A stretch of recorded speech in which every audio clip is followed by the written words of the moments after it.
In this video, I'm going to show you how you can update the system software in your PS5 or update the games that you're using on your PS5. So if you want to make sure your PS5 is up to date, what we're going to do is we're going to go to our settings, and then we're going to go into system. In system, we're going to go into system software. Then in here, you can see we have system software update and settings. Click into that. Now it says my update system software is up to date. So I'm going to click into that. And then you can see here the options to update using internet or update from USB drive.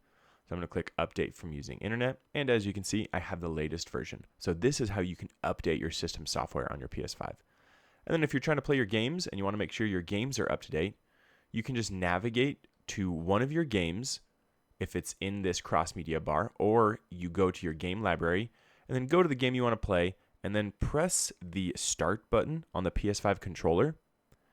And then here you can click on check for update. And then now your system will check for any updates to that game and immediately start updating. You can see this has the latest version installed. So that is how you can update your PS5 system software and update any of the games that you are playing. Hopefully you found this helpful. Don't forget to like and subscribe.